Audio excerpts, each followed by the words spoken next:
Sveicināti, dāmas un kungi! Ar jums kopā ir atkal Rihards Saksons, kompānijas Teltrade Europe finanšu tirgus analītiķis.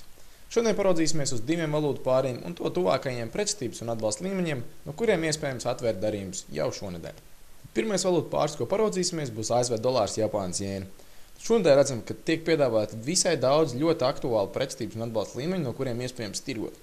Kā redzam, pagājušajā piekdienā tika publicēti svarīgi ASV rādītāji, bet pēc šiem pozitīviem ASV rezultātiem valūtu pāris nedēļas beigās noslēdzās ar ļoti straujiem kritumiem. Bet šobrīd, pirmdienas rītā, jau redzam, ka viens signāls mums ir bijis aktīvs, ko varam arī paskatīties uz H1 grafiku. Redzam, ka sasniedzām lejupējošu kustības 23. korekcijas līmeni, un šobrīd jau esam kritušies vērtībā par gandrīz 20 punktiem. Tad šis te pats darījums vēl joprojām ir aktuāls, jo tas tiek skatīts uz lielāka laika grafiku, uz H4 grafiku. Ja pieliekam grafiku tuvāk, redzam, ka ja mūsu ieejas punkts bija no H1 grafika, tad šobrīd varam gaidīt maksimālos mērķus, kas ir aptuveni 45-50 punktu attālumā. Ja būs vērojami arī turpmāk valūtu pārkritumi, tad nākamais spēcīgais ieejas punkts ir aptuveni kotējumi 101,40 robežām. Jāatzīmē, ka tas ir ļoti spēcīgs dienas pretestības līmenis, kā varam redzēt, iepriekšējie minimumi ir arī kotējumi 101,33 robežām.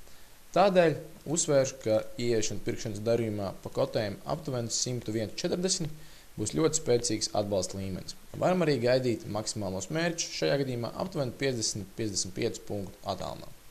Toties, ja arī šo līmeni caursitīsim, tad nākamais pavisam noteikti aktuālais signāls ir iepriekšējie minimumi, no kura arī var tikt novērots straujāks atlēciens, arī šajā gadījumā 50-45 punktu attālumā.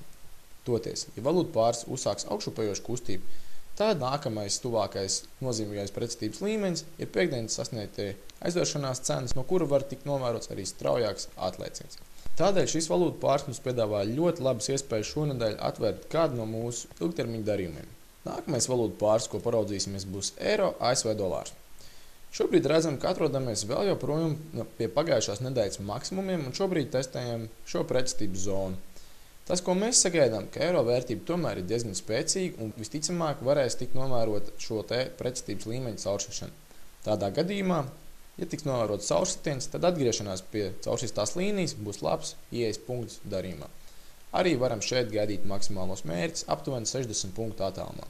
Un tajā pašā laikā, ja tiks sasniegt šie maksimālie mērķi, varam jau uzreiz meklēt pārdošanas darījumu pa iepriekšējiem maksimumiem, kas ir arī labs pārdošanas signāls. Jāuzsver, ka nedēļas sākumā visticamāk eiro vērtība strauji nemainīsies, bet tā nozīme iegūs nedēļas otrajā pusē, kad tiks publicēts Eiropas centrālās bankas komitejas lēmums par monetārās politikas īstenošanu. Tādēļ uz nedēļas otro pusi, precīzāk ceturtdien, var tikt sagaidīts jau ļoti straujas eiro vērtības izmaiņas.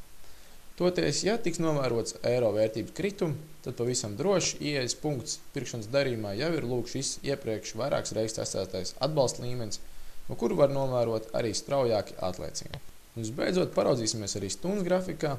Redzam, ka šobrīd esam netālu no tuvākā pretestības līmeņa, kas arī ir apvienojams iepriekšējiem maksimumiem un šeit augšupējošajā līnijā. Līdz ar to pavisam droši varētu iet pārdošanas darījumā pa kotējumu 3906, kas vēl arī sakrīt ar ļoti spēcīgu psiholoģisko pretestības līmeni un iepriekšējiem maksimumiem. Apskatījām divu valūtu pāri nozīmīgākos līmeņus. Tādēļ novēlu veiksmi tirgošanā un tiekamies jau nākamnedēļ.